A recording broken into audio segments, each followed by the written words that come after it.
ante el máximo riesgo de fuga, él incluso debió pedir a esos documentos si le eran indispensables. Ahora, la pregunta es, ¿los documentos del Congreso que acompañaban el levantamiento del fuero del señor César Inostroza eran indispensables para sustentar un requerimiento de detención preliminar judicial? No. Eran los documentos necesarios para formalizar una investigación preparatoria, pero no para remitir un requerimiento de detención preliminar judicial al Poder Judicial, porque él en su condición de director de la investigación tenía la carpeta fiscal y estaba disponiendo la realización de diligencias. Esta es otra omisión del señor Pablo Sánchez, a quien le tenemos que agradecer que el señor César Inostroza esté disfrutando de su libertad, tremendo delincuente, en España. Adicionalmente, señor presidente, solicitamos que se pueda obtener el informe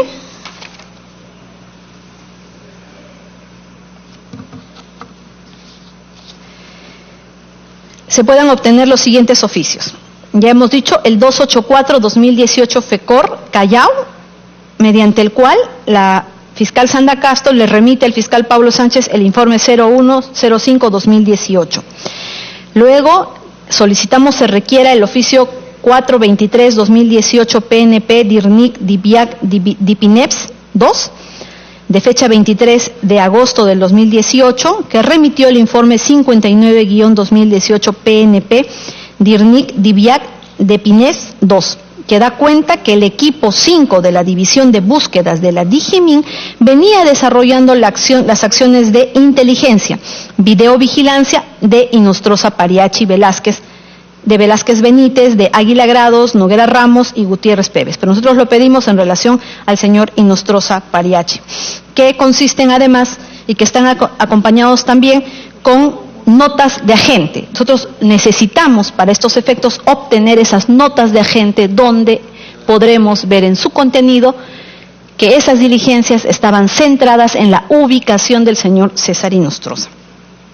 También pedimos que se obtenga el oficio número 344-2018 MPFN de la Primera Fiscalía Suprema, de fecha 21 de septiembre del 2018,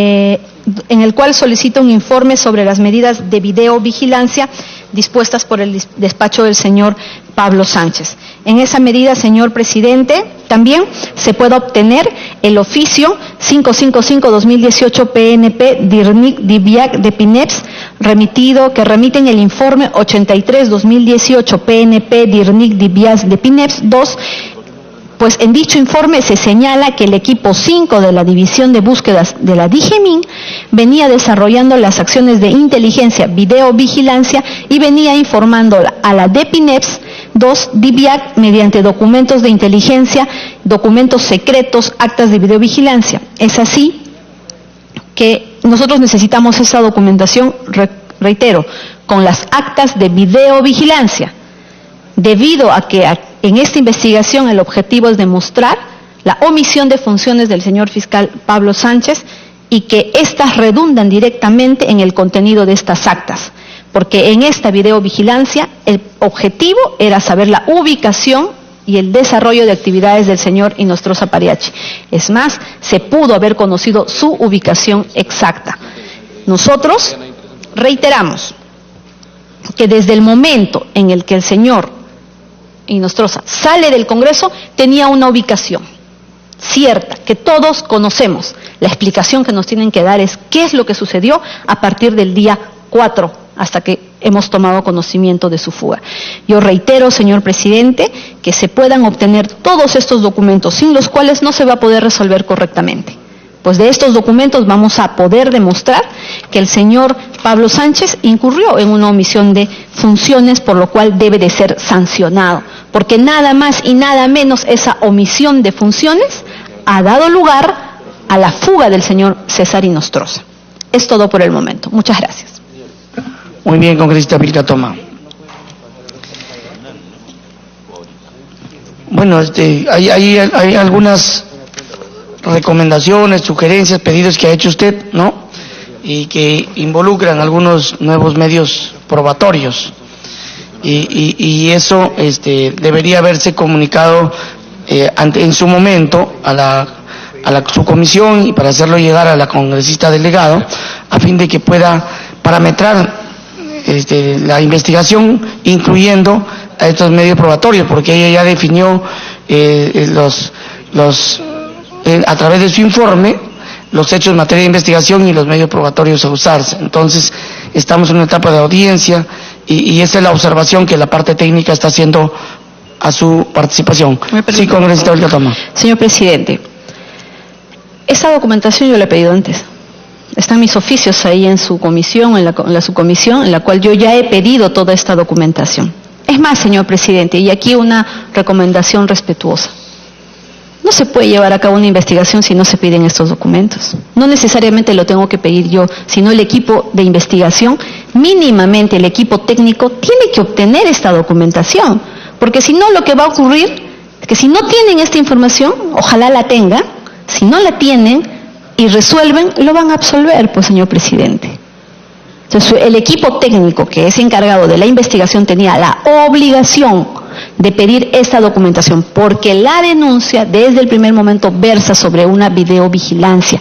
Eso implica pedir la información documentada, las actas secretas, la de videovigilancia, los informes que hacen, las remisiones de la policía de la Divinez de la Dirección de Inteligencia del Ministerio Interior a la DIVIAC y de la DIVIAC al Fiscal de la Nación. Yo solicito que se adopten las acciones para obtener, porque un procedimiento, señor, o la rigidez de un procedimiento por una inadecuada investigación no es justificación para no obtener. Yo espero que sí la tengan, porque yo he mandado a preguntar de forma reiterada si ya tenían esta documentación, pero no nos han podido contestar.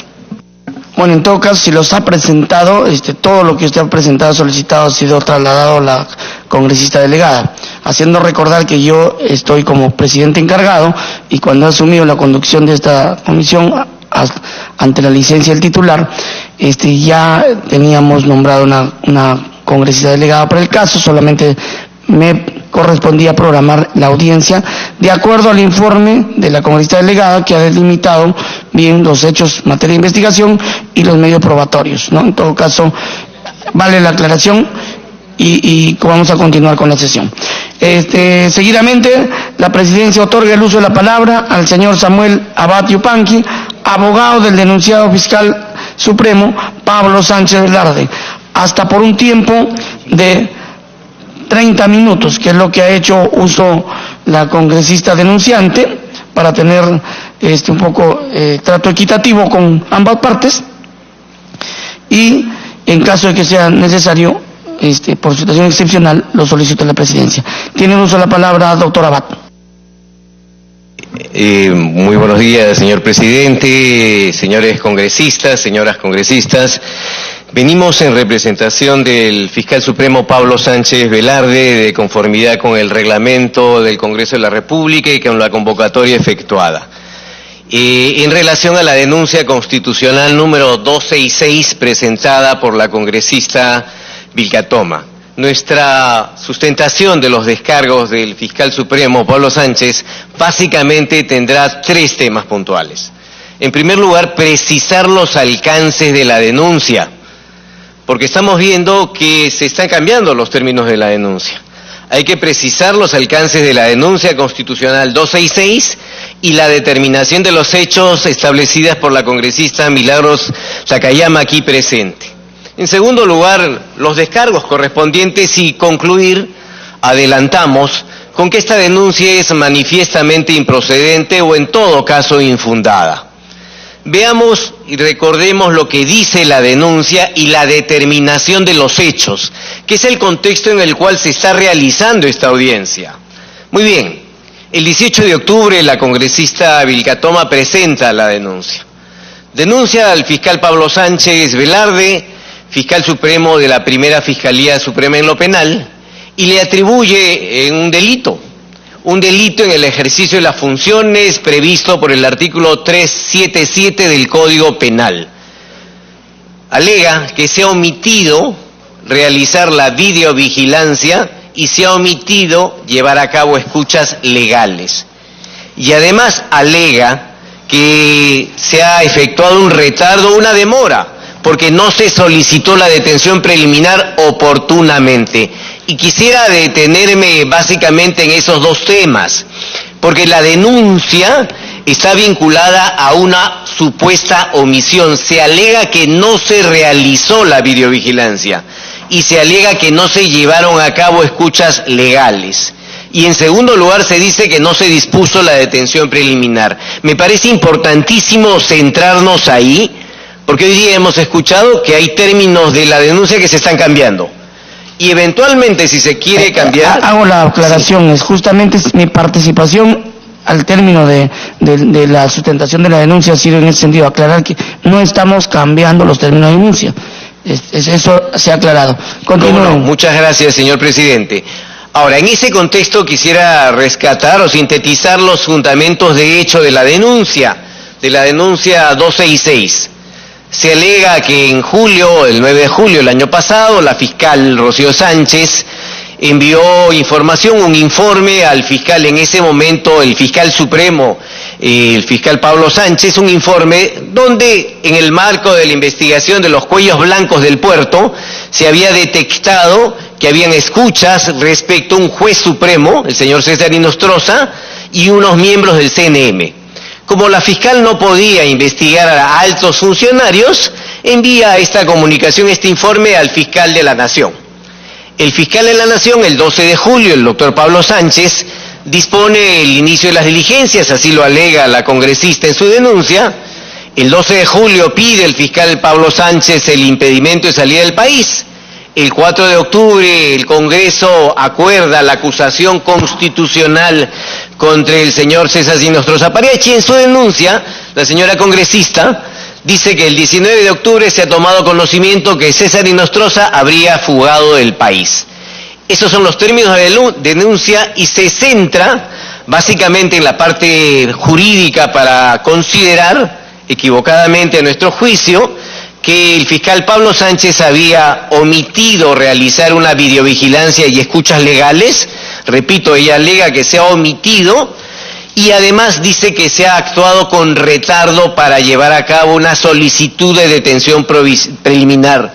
Esos son los dos temas de la denuncia. Muy bien, se efectúan los descargos y el informe de la congresista Liliana Takayama del 28 de marzo del 2019, aquí presente la congresista Liliana Takayama, determina de conformidad con el reglamento los hechos materia de la investigación y materia de esta audiencia.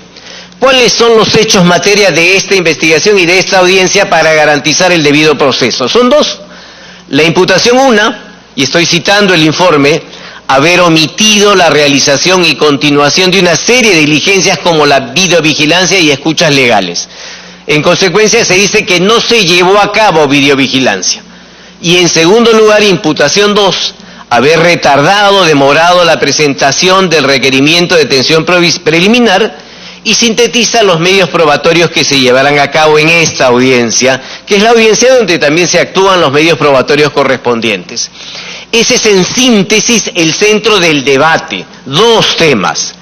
¿Se omitió realizar una videovigilancia? ¿Sí o no? ¿Se omitió realizar una escucha legal? ¿Sí o no? ¿Se actuó con retardo al solicitar una detención preliminar por parte del fiscal? ¿Sí o no? Esos son los temas del debate que se plantean hoy día.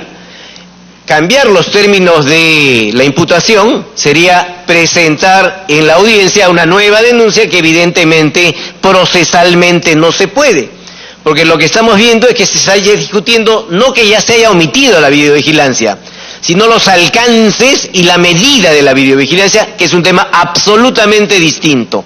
En consecuencia, nosotros, respetuosos del reglamento, nos vamos a centrar en las dos imputaciones fruto de la denuncia y fruto del informe de determinación de hechos materia de investigación elaborado por la congresista Liliana Takayama.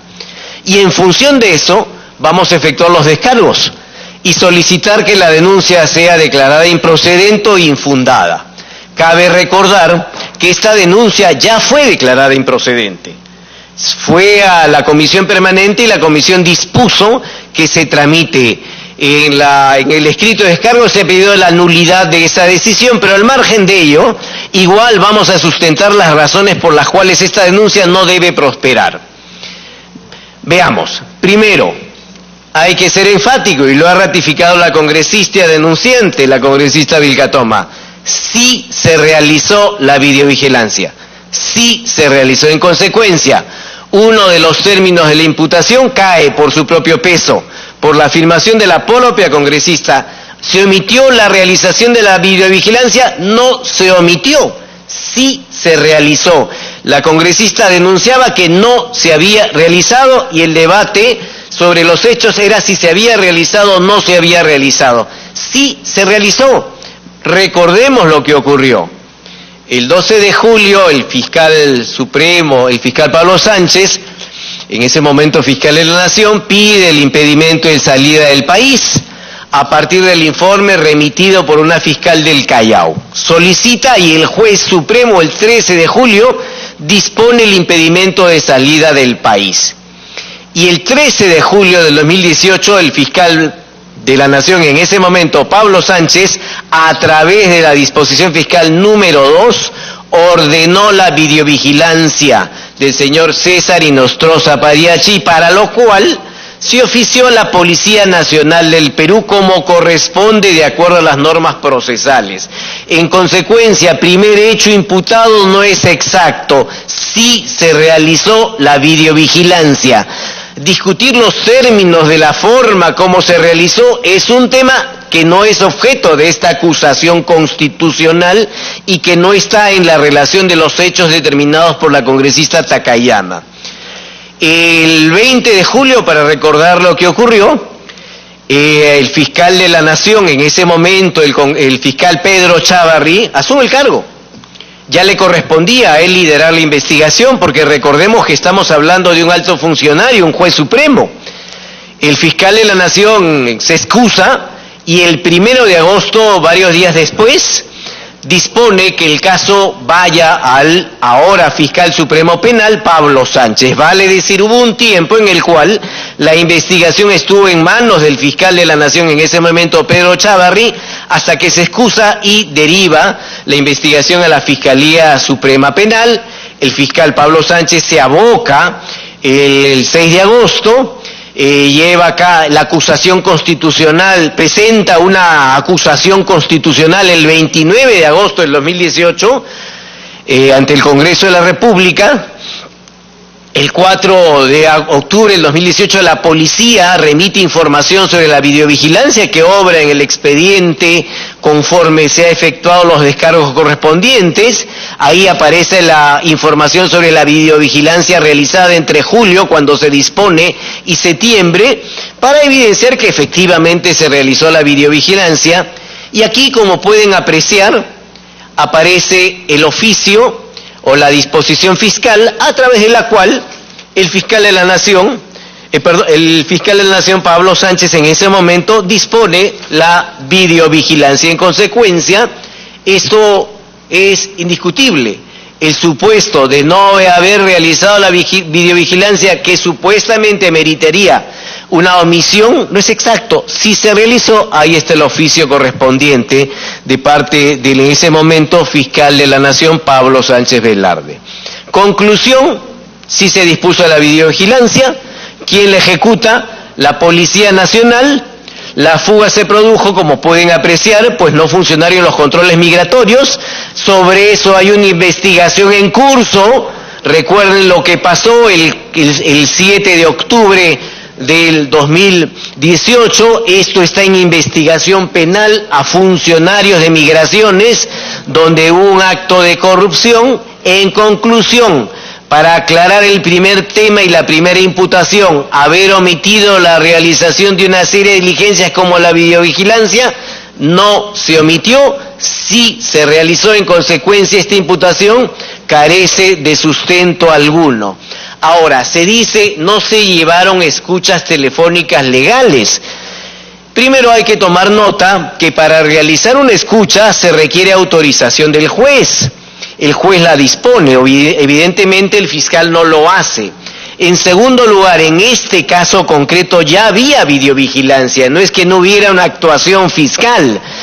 Lo que se consideró es que en este contexto, para una persona que ya sabía que le habían interceptado las comunicaciones, en este contexto de la investigación no resultaba útil, pertinente ni conducente a los fines de la investigación realizar una nueva interceptación telefónica. ¿Por qué? Porque la máxima de la experiencia en la larga trayectoria de un fiscal como el fiscal Pablo Sánchez demuestra que cuando una persona sabe que su teléfono ha sido interceptado, evita usarlo. En consecuencia, disponer una nueva interceptación cuando ya esta persona había sido interceptada, sabía que su teléfono había sido interceptado judicialmente, hacerlo de nuevo de verdad no tenía ningún sentido estratégico para la investigación. ¿Quién decide la investigación? El fiscal de la Nación en el marco de su autonomía. Recuerden, la Fiscalía es un órgano autónomo. Uno puede estar a favor o en contra de una determinada investigación, pero no se puede sancionar a alguien porque a una persona no le convence la manera de investigar. Hubo una evaluación y en el marco de su autonomía actuó la Fiscalía. No hubo una omisión, lo que ocurrió fue una decisión respecto a la no conveniencia de llevar a cabo esa actuación porque ya se estaban realizando otras. En consecuencia, ya había videovigilancia, se había solicitado el impedimento de salida del país y la Fiscalía había actuado como corresponde. Por tanto, aquí el argumento de que se cometió una omisión tampoco es un argumento exacto. El segundo tema objeto de la acusación y el tema que ha sido objeto también del informe de calificación de hechos es que no se actuó oportunamente respecto al pedido de una detención preliminar. Muy bien, recordemos que estamos hablando de un alto funcionario, recordemos que estamos hablando de un juez supremo y el Congreso de la República aprobó una ley, la ley 27399, que regula cómo se efectúan las investigaciones preliminares de los altos funcionarios de la República que tienen antejuicio. Y de acuerdo a esta ley, lo único que podía hacer la Fiscalía como una medida restrictiva era solicitar el impedimento de salida del país. Y lo solicitó, como hemos visto, efectivamente lo solicitó la Fiscalía, como hemos visto en julio. El 13 de julio, a través de la disposición fiscal, ordenó la videovigilancia y también antes, el 12 de julio, el impedimento de salida del país. Vale decir, actuó de conformidad con la ley 2738899. Lo que ocurre es que esta ley, artículo 2, no permite la detención preliminar de los altos funcionarios. Uno revisa el artículo 2 de la ley 27399 y expresamente dice que no se permite la detención preliminar. Entonces, ¿cómo se le puede pedir al fiscal de la Nación que disponga una detención preliminar si la ley aprobada por el Congreso en su momento no lo permite porque se trata de un alto funcionario? La Fiscalía solo podía solicitar el impedimento de salida del país. El 4 de octubre del 2018, el Pleno acusó constitucionalmente al señor Chávarri por varios delitos y, como recordarán, se generó todo un debate sobre la entrega de esa acusación al Ministerio Público. Pasaron 12 días, una investigación interna, en la cual se dijo el Congreso se ha demorado en remitir el informe al Ministerio Público. ¿Por qué? Porque al final recién se remitió al fiscal de la Nación. Recuerden que en ese momento el fiscal de la Nación era el señor Chávarri. El 16 de octubre se remitió el expediente con el oficio 093 con copia del expediente de la acusación constitucional. El señor Pablo Sánchez no es el fiscal de la Nación, no era el fiscal de la Nación en ese momento, era el señor Chávarri. Le remitieron a él porque era el titular de la Fiscalía de la Nación. Y el fiscal de la Nación el 17 de octubre envía al fiscal supremo en lo penal, al doctor Pablo Sánchez, el expediente de acusación constitucional y el mismo día, el fiscal Pablo Sánchez solicita la detención provisional. Quizás esto lo demuestre más gráficamente. Aquí está el oficio remitido por el fiscal de la Nación, en ese momento el fiscal Chávarri, al fiscal Pablo Sánchez, donde le remite el día, le remite el expediente a las 10:30 de la mañana el 17 de octubre. Y el mismo 17 de octubre, el fiscal Pablo Sánchez a las 7:36 el mismo día que recibe el expediente de parte del fiscal de la Nación Chávarri, solicita la detención preliminar. Menos de un día, vale decir, en realidad estamos hablando de 9 horas aproximadamente que estuvo el expediente en manos del fiscal Pedro Sánchez para solicitar la detención preliminar. En consecuencia, mal puede afirmarse que el fiscal Pablo Sánchez tuvo retardo al solicitar la detención preliminar. Al Ministerio Público de parte del Congreso recién llega el 16 de octubre la acusación constitucional. Al doctor Pablo Sánchez llega el 17 de octubre a las 10:30 de la mañana y él solicita la detención preliminar el 17 de octubre a las 7:36 de la noche conforme aparecen en estos oficios. No hay pues ninguna omisión. Actuó rápidamente en menos de un día, en 7 horas aproximadamente, formuló el pedido de detención preliminar. Se ha dicho que debió actuar desde el 4 de octubre, es decir, antes de que la documentación le llegue al fiscal supremo Pablo Sánchez. Eso no es exacto. Basta revisar el Código Procesal Penal, artículo 450, numeral 2, donde dice que el fiscal de la Nación, en el plazo de 5 días de recibida la resolución acusatoria de contenido penal y los recaudos correspondientes, vale decir, el Código Procesal Penal le da 5 días al fiscal de la Nación, contados ¿desde cuándo? Desde que recibe la resolución acusatoria de contenido penal con los recaudos. No desde que se apruebe en el Congreso el 4 de octubre, no desde que se publique en el peruano, no. El código, que es ley, dice que el fiscal de la Nación tiene 5 días, ¿desde cuándo? Desde que recibe la resolución acusatoria de contenido penal y los recaudos correspondientes, fruto del trabajo del Congreso de la República en el procedimiento de antejuicio o de acusación constitucional. Y como hemos visto, llega esto a manos del fiscal Pablo Sánchez el 17 a las 10 de la mañana y el fiscal Pablo Sánchez denuncia el 17 a las 7:36 de la noche. En consecuencia, no hubo en absoluto omisión alguna. Se imputa, y con esto voy culminando, por parte de la denunciante, que se ha cometido un delito de comisión por omisión. El delito de omisión, rehusamiento, demora de actos funcionales, previsto en este artículo 377 del Código Penal. Menciona aquí un funcionario público que ilegalmente omite o retarda algún acto de su cargo.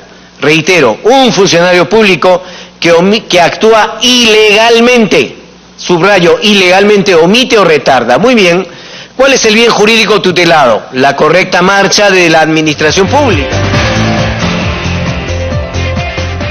Muy bien, son las 2 de la tarde con 28 minutos. Amigos, bienvenidos. Esto es Agenda Parlamentaria, como siempre, a través de Congreso Televisión. Hemos estado